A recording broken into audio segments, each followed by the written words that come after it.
Hello, ladies and gentlemen, boys and girls, children of all ages. It is me, Dukect, and welcome to this cold and freezing, snowy Dukect Lounge over here in the DMV. That's DC, Maryland, and VA.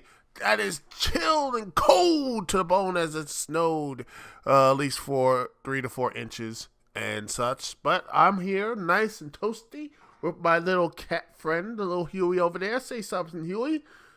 Of course, now he's sleeping on my bed, of course. But anyway, hopefully you are there. Hopefully you are having a great time. If you're in the East Coast, I hope you're warm. I hope you're warm, toasty, and ready to sit there and listen to me, Dukect, live here on the Dukect Lounge, thanks to TalkShoe.com. Well, anyway, let's get on to it. Let's talk about NXT Callups. Wow, let's talk about the NXT Callups, boys and girls. Woo, boy, a lot of people, what's going to happen? What was it? Well, some people, and first off, let's talk about them. Let's talk about the call-ups and such, because there was, this past Monday Night Raw right after Elimination Chamber, a pretty decent pay-per-view. Some of the matches went along, and Finn Balor won the Intercontinental title by not beating Bobby Lashley. And actually, they had a pretty awesome, little reunion. Bobby Lashley and Finn Balor, Bobby Lashley, a little rush, which did not get on air because Vince McMahon doesn't know what he's doing. But yeah, let's go and let's ignore all that. And the Monday night after, you have, ladies and gentlemen, 4 of NXT's big top stars are in the WWE, the main roster, supposedly. As you had Aleister Black, Ricochet, and the North American champion Johnny Gargano, and the NXT World Champion Tommaso Ciampa made the main roster debuts on WWE, not just on Raw, but also on Smackdown. And boy, Monday Night Raw audience, and people were pissed off with the lack of reaction. I'm going to say this, boys and girls. Say this, ladies and gentlemen. I'm not going to be too angry laugh at. You know why? Because there was no one there. There was so many. The same as SmackDown. There was tarp, and more tarp. You'll see this in the video podcast if I can find the images, and I found them. So trust me, I'm not blaming the audience. And even then, these audience had members. These audience members, let's be 100% real, don't know who these people are.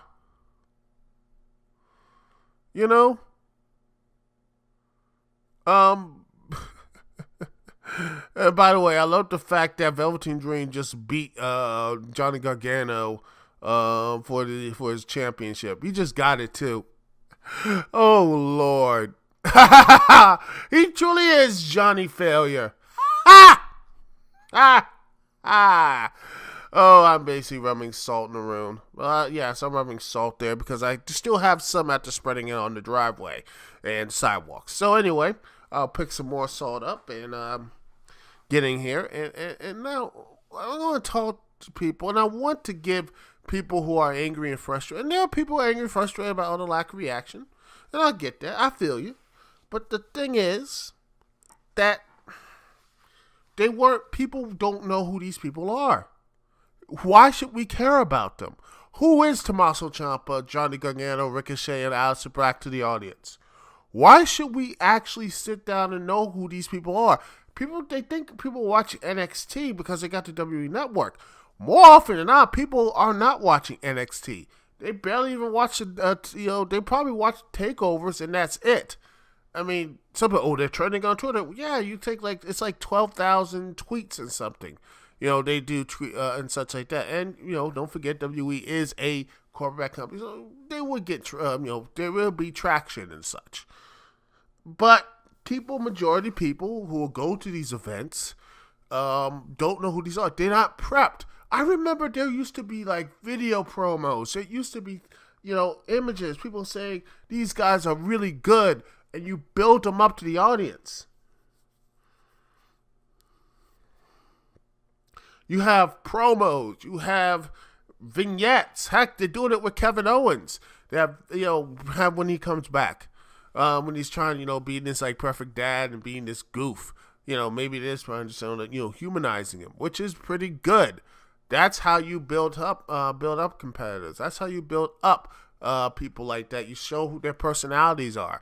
Why not show Ricochet, his stuff on NXT? You show his stuff, but also show his promo ability and such, which is decent. I think his promo ability is fine, but I think that it's but yeah, you show these people, Aleister Black, how he is. These things, like you talk about these subjects. You build the audience up. You build, ladies and gentlemen. That is what you do. You build up these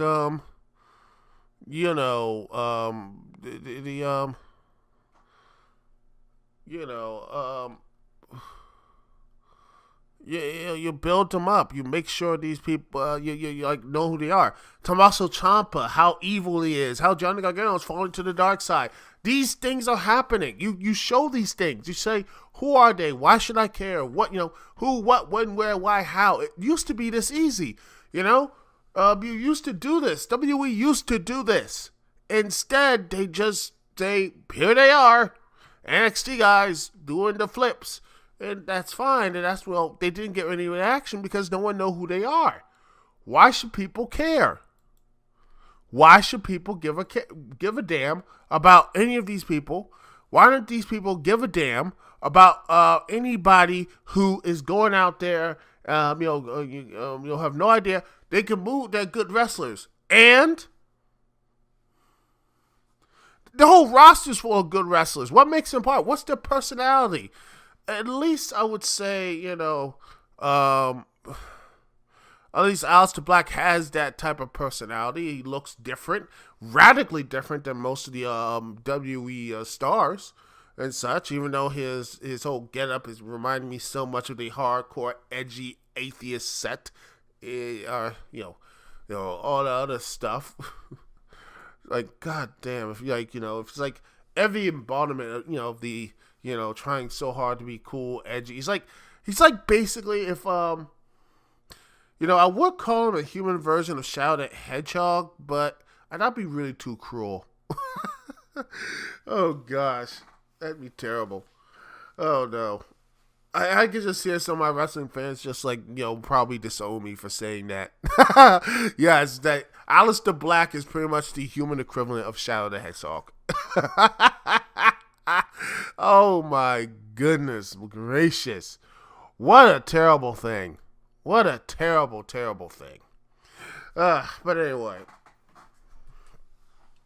But yeah, Aleister Black did a decent job. People they did some decent reactions to him. Also, Ricochet, when he starts doing those moves, people seem to like him. So it starts to slowly build up. But I have a bit of an issue about the whole Johnny Gargano and Tommaso Ciampa being in debut. Because if you have followed, and I decently follow NXT, you would know the twisted tale of Johnny Gargano and Tommaso Ciampa. These two people hate each other. Hate each other enough after the whole DIY broke down. Ciampa pretty much ruined Johnny Gargano's life. Hell, almost ended his career NXT/WWE. Johnny had to fight with him every step of the way. Hell, including him turning into the dark side, which is pretty much what he's been doing, and pretty much was successful in beating Ricochet for the North American Championship. And meanwhile, Ciampa has proved that he is the dark, evil person who has just been this evil bastard in NXT, and I'm like, fine. And then they're fighting the Revival, who just won the tag team championships from Gable and Bobby Roode. Yes.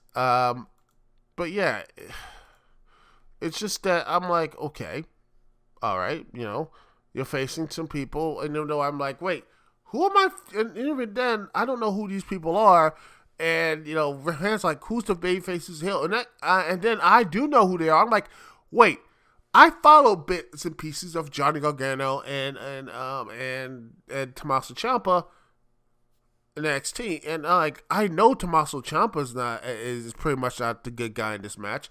DIY are basically cosplayers of 80s heels and bad cosplayers at that, of the Brain Busters and such. And then you have Johnny Gargano, who I guess is a babyface, maybe, slightly. So, yeah. And not only that, these NXT rookies, which pretty much they say NXT is just about that you build yourself up. See, rookies beat in their first live match tag team of these hated rivals, this total blood feud between these two, and they've been tag team tonight against DIY and all that stuff. Guess what? They beat the Raw Tag Team Champs clean as a sheet. And the crowd gave little to no fucks at all. They don't care. The crowd did not care at all. And I sit there and I'm like, yep. So they're pretty much number one contenders for the Raw Tag Team titles, right? They just beat them. They just beat the Raw Tag Team Champions right after they just won them. Oh, my Lord. This is sad. This is sad, ladies and gentlemen. But you know what? I expect nothing more from the Revival. They have been nothing but losers since they came up to Raw and drafted the main roster, and pretty much it continues their trend. And people say, oh, we're great. I watch them in NXT. They're good matches. Yes, good matches. Some would say great, but I sit there and I'm like, what's their gimmick? Who are they? Why should I care? I mean, it's like the throwback to the 80s. I'm like, why am I doing throwback to the 80s? Why, if there wouldn't be so much of, where's a manager?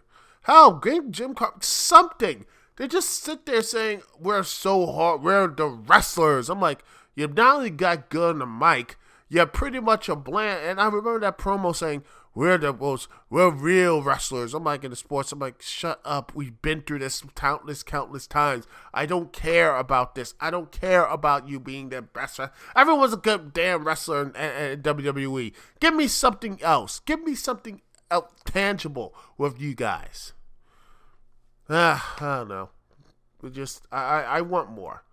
I want more, people. And you want to call in, remember the number. If you disagree, agree, whatever. The number is 605-562-0444. Once again, the number is 605-562-0444. And the call ID, connecting me, Dukect is 92417. Once again, the call ID is 92417. And also, remember, you can also connect to me via the internet. You just click the thing in the internet phone, and booyah, kasha. Right there. It's there. You can do it. Connect to me, Dukect, that way. But if you can't do any of that, ladies and gentlemen, chat room's always unlocked. You can sit, talk to me, chat room. Always, I can respond to you. And also, if you're not listening live, oh, how dare you. Remember, you can find the video portion of this podcast on youtube.com/Dukect, BitChute.com. You can check out the Dukect Lounge. Also on Freaking Awesome Network and on ManicExpression.com. Also, you can find this on iTunes as well. Download it. We're almost at 70,000 downloads. I am humbled and continue to continue downloads. And thank you so much. I can't wait to hear some more stuff. I am so happy because I believe in all of y'all. This is going to be a great year. 2019 is going to be, it's going to be so good. So good, ladies and gentlemen. So we're going to be having fun tonight. Tonight, the next night, and all nights in between. Anyway. I'm that out of the way. Let's talk about Smackdown. I'll get into what happened to Asuka in a bit, but the debuts continue. Aleister Black, Aleister Black, Ricochet got a little better responses here. I think there was a little more people at SmackDown than at Raw, a little bit.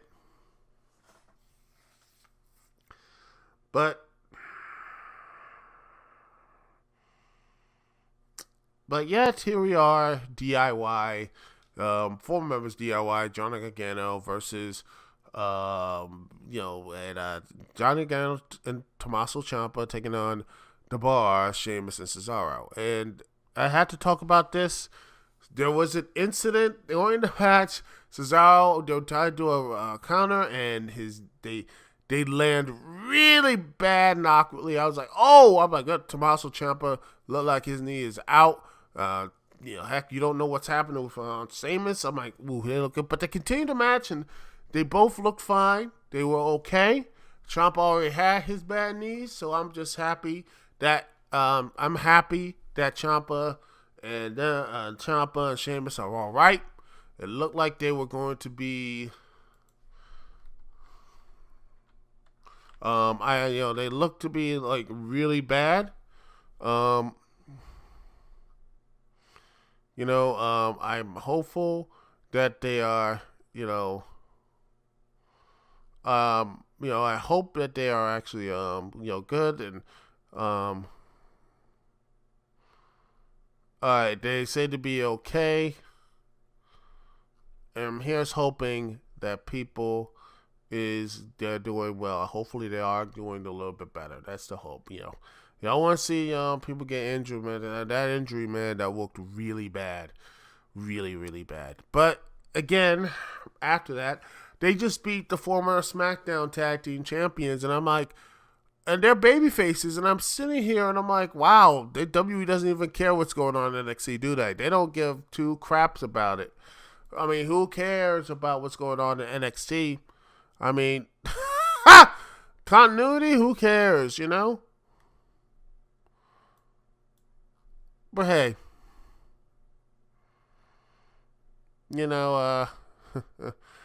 who cares? It's just,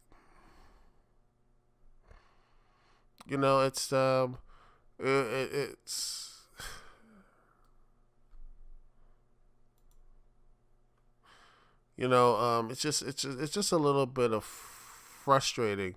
It's a little frustrating. To see that the story progresses and everything. But yeah, it is what it is. It is what it is, and they just seem to be, just that WWE just doesn't really care about their talent so much. I mean, what happened to just building them up with like some rental talent and such, or just build them up to, I don't know, build them up with like vignettes and such. I think I repeated myself, but yeah, it's a bit frustrating.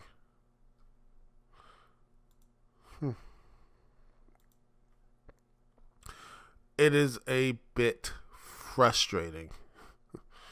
To see this type of terrible story, progression and such. But that's just my personal opinion.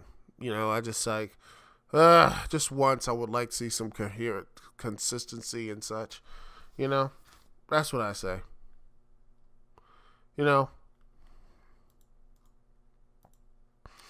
That's what I believe. Anyway, let's move on, boys and girls, to one of the, to continue talking about SmackDown, let's talk about the SmackDown Women's Champion, Asuka.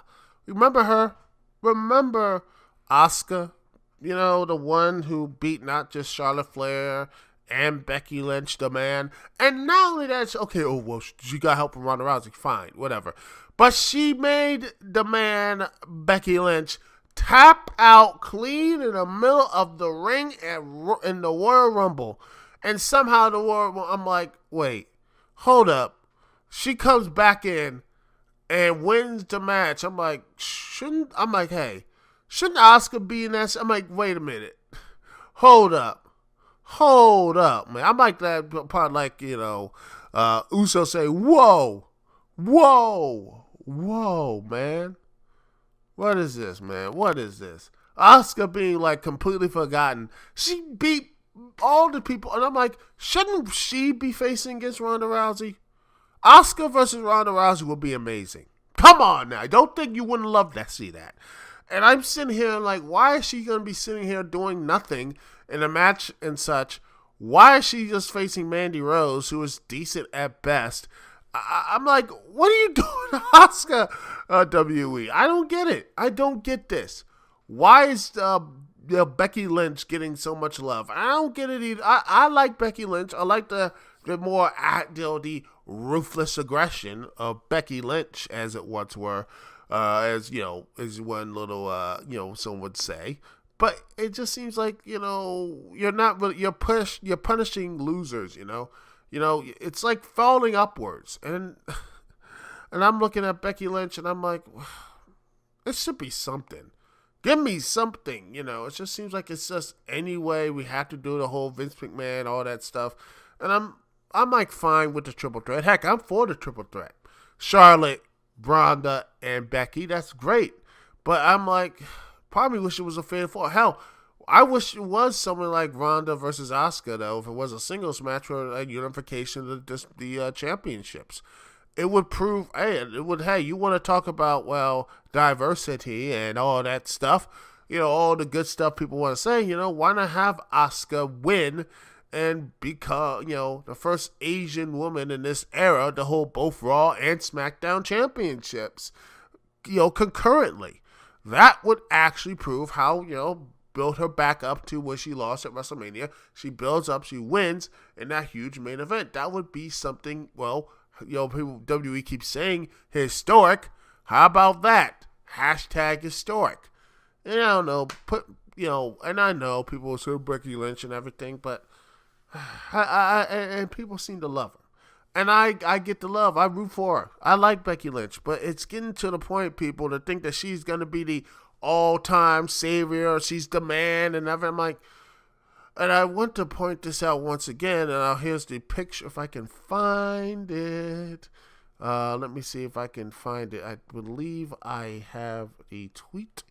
If not, let me just see if I get the photo somewhere. But yeah, the man, when she came back after SmackDown, guess what, boys and girls? She didn't get that much. Half of the arena is tarp. Is legitimately tarp. That sort of thing. I'm like, okay. It never ends, man. It never goddamn ends. But hey, all I ask, ladies and gentlemen, is just consistency in the board. And someone who wins matches and doing these things should be more featured and more loved, and build them up more. Heck, thinking of SmackDown and people like Kofi Mania. I like Kofi Mania. I think it should. But personally, I would like to see him winning at WrestleMania. Think about it. Kofi Kingston, you build him up and have him win at WrestleMania instead of like, we're going to have, Kevin Owens. Yes, Kevin Owens' championship one was such fun. No, I don't. Daniel Bryan, he's fine.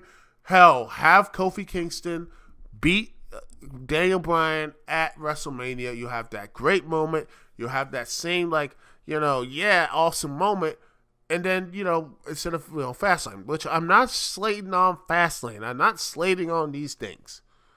Like, I want those pay-per-views to have moments, too, because you can't just say, all moments should be on important pay-per-views and such. Rendering all B shows completely and totally pointless. No. But, yeah, I think that if you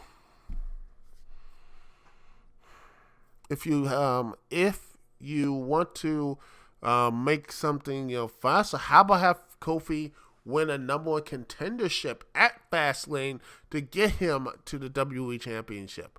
That sort of thing. I think that would be a lot more better, a lot more of folk. I think that would be a lot better. But that's just my personal opinion.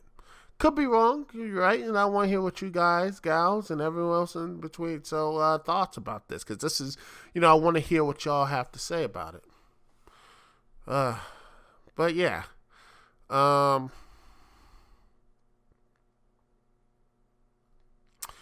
yeah, ladies and gentlemen. I think Asuka should be paid more attention and built up because she is, they feel like a forgotten champion. Then again, she's in a better position than R-Truth, who won the United States Championship and just disappeared. Faded away. He faded away and classify himself as obsolete. That was a cue, Huey. Obsolete. That was weird. But yeah, at least she's actually going to be a part of Fastlane. I hope. Yeah, so she's facing Mandy Rose. Hopefully it's actually a good match. That's what I hope. Anyway, that's pretty much our talk about the wrestling side. We're going to take a small break here. And when we come back, ladies and gentlemen, I'm going to be talking about Anthem. And boy, it's not looking good. Anthem, well, let's just say not a lot of people are liking it. We'll be right back right after this. And thanks so much for watching and listening to Dukect Lounge here on TalkShoe.com. We'll be right back, ladies and gentlemen.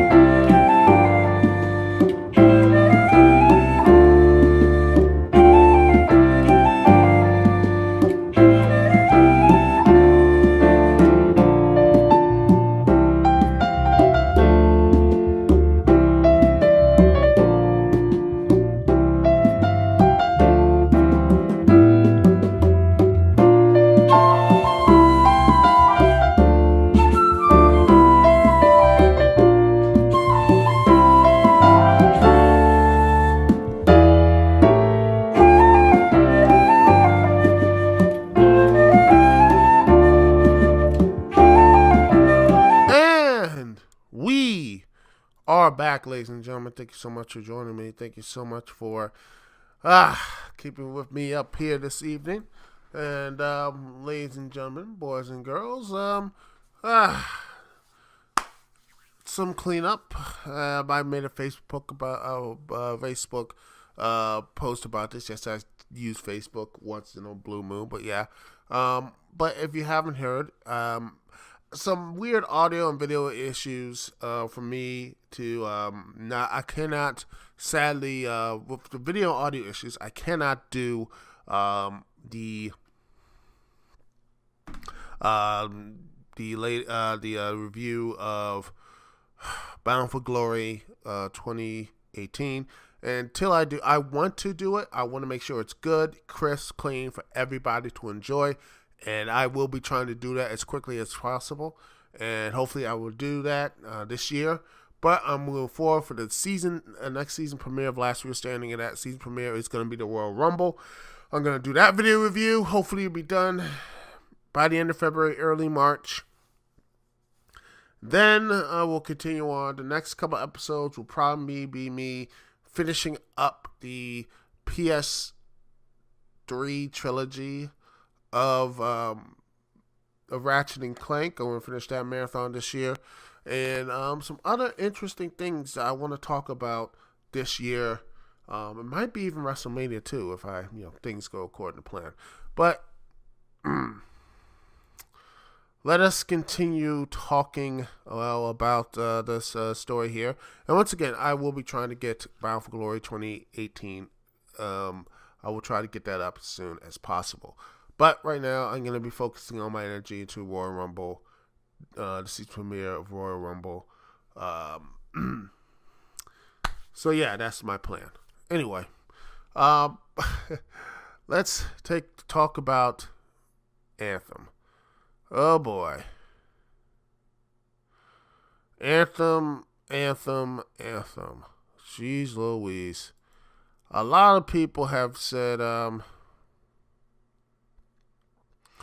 oh gosh, wow, so many issues with Anthem. People, I honestly, oh gosh, I looked at this and I'm like, this looks like a 360 game. I'm not feeling any love about it. I'm not into it. And I hate to say that. But you know what? I was hoping the chance. It's a video. It looks somewhat interesting, but there's not. It looks like something right out of Destiny, even though people did not like Destiny. People still. I mean, Destiny has fans, but it seems like more often than not, people have that it's Destiny and not or whatever. But you know what? I part of me wants this to give a chance because when EA. Because this is reminding me so much of many past developers of EA. They make a couple bad games and then don't get slit. A couple games they want get not developed and then cut. The game's over. Anyway, but they are there are some issues with Anthem. And, well, let's see. I'm looking at the Forbes sites. It says the 7 biggest problems. And one of the main ones, the first one is the co-op is no substitute for good NPC companions, which is true. Yeah, I mean, this is something you need to play. First off, this is a game that you need to play online, which is just, nah, man. You can play Destiny. But here's the thing. You can play Destiny by yourself. You don't need to have online stuff. You can have people drop in. But you can play Destiny by yourself. This stuff right here, you're basically forcing me to basically have like multiplayer and such with it's just it's just there's nothing really there. And it says right here,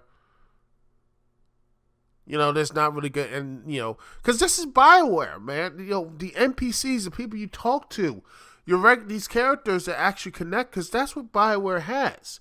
These good characters you actually grow with you. You look at the past Mass Effect. Characters that you grew to love there. KOTOR and other the stuff that BioWare has, touched and made and do these things. They always have characters people like. Heck, even in Mass Effect Andromeda, there are some decent characters there. There are some decent characters people have grown to like, and such. They do have that knack of connecting with people, connecting with these characters. And here, there's just no one here. There's no character to connect. Heck, Destiny has like a Deadpool light guy there, and it's connecting with people. Anthem doesn't seem to be not having that. It doesn't have that, which is sad. It seems it has. And also, by the way, links will be in the description.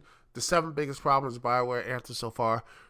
Mission design. Ouch. It says right here, it's not even that fun as a co-op shooter.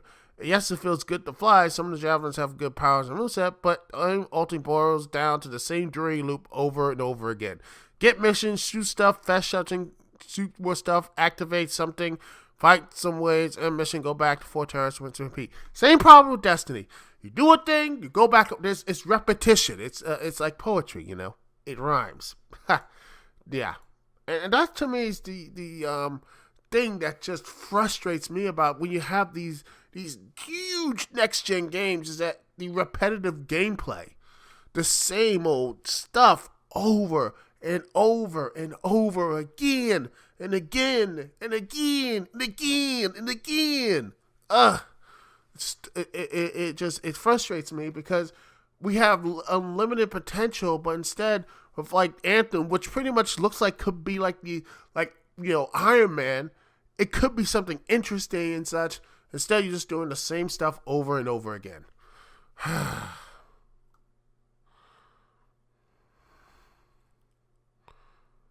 You know? It's just the same old stuff. And of course, I looked at the game. That problem with the game is that the same old stuff. It's the same old bogged down stuff. Oh, and by the way, this dude continues on. Fort Tardis. It's like a mistake within a mistake. Ouch. He said, well, the decision to make the hub area a first-person experience in an otherwise third-person game feels like nothing short of laziness on BioWare's part. By the way, this is the main group of BioWare that just shunted away, Mass Effect Andromeda to this small loading. This is the main group of BioWare. They couldn't do this right. I knew this was coming. I sat there. I thought this. Like I said, I'm just sitting here smiling. The whole hub era is lifeless and drab, according to this dude. Movement is still too slow here. Everything's static and such. It's just boring. And wow, here's something. Combat, that says, quote, is a mess. 4 javelin fighting in a mob ends up creating so much screen noise you barely see what's going on sometimes. It's just a horror show of bright lights and explosions. So pretty much every Transformers movie with Michael Bay then. And don't get twisted. There's some movies I like with Michael Bay, but yeah, yeah, but this looks like this doesn't look like fun. For all the color battle, the arsenal you take on enemies is incredibly unimaginative. Shotguns and assault rifles. I'm like, wait, what? These are like supposedly these powerful, futuristic warriors, and you're just doing the same stuff that regular FPS like Call of Duty and Medal of Honor and all these type of trite FPS garbage stuff here. What in the world, man? This is sad. This is beyond sad. At least Destiny, you could do stuff here. This just says, yeah, we're not going to do anything. We're just going to let you do same guns, shooting stuff. Not even space, not even good, like, lasers and such.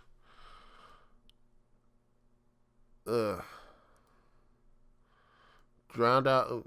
You get down when you're taken out by Commissioner. The co-op nature of Anthem also means you get down when you're taking out Commissioner enemies. This gives you the opportunity to be revived by a teammate, if that is, they ever notice you're down and can get to you. Wow. Ouch. Ooh. This is, by the way, number 4. Let's see number 5. Oh, overheating and flight controls. Oh, I knew. Dang, man. Flight controls are just.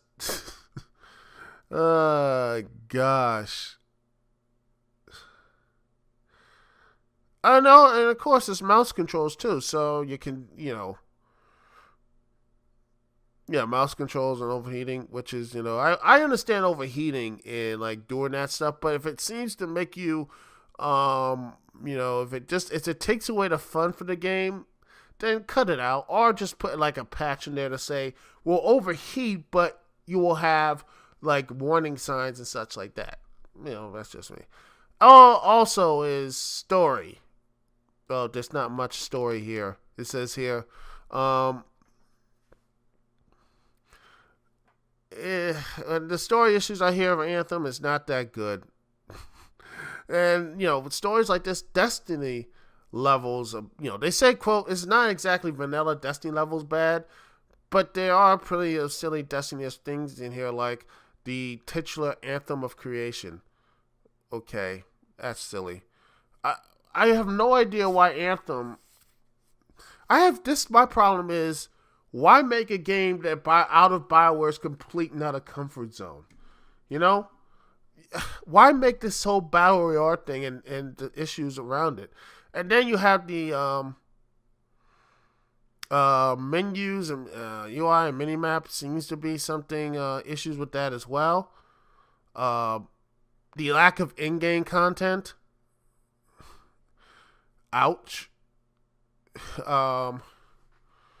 It looks like the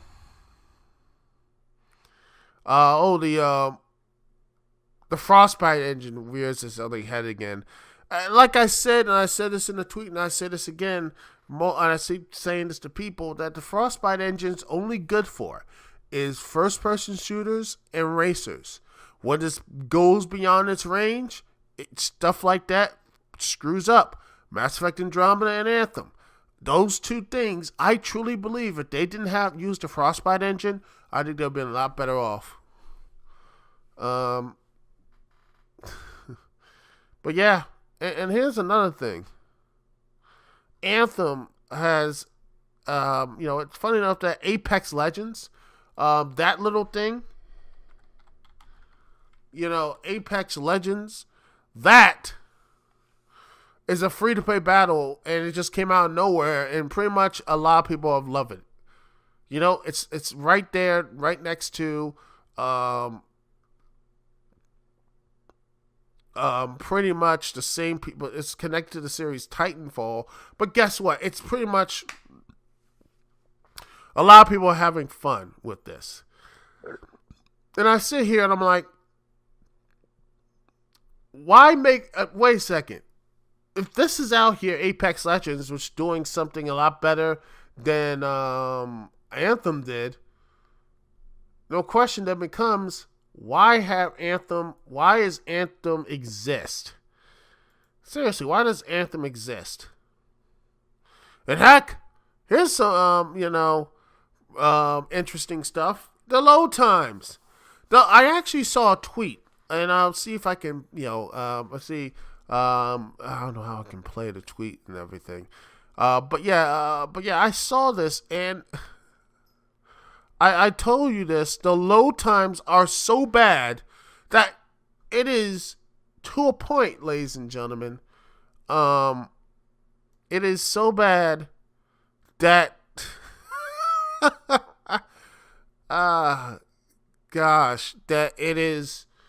that it's longer than Sonic 06. But guess what? They supposedly fixed it, but right now it's just so many issues. And I'm like, oh, they can. I'm like, whatever happened to just having the game finished on this release day? Remember that? Remember when things used to have, like, okay, it's out, it's done, that's it, we're good. Remember that? Remember that, ladies and gentlemen? Remember that stuff? Oh, goodness gracious. Oh,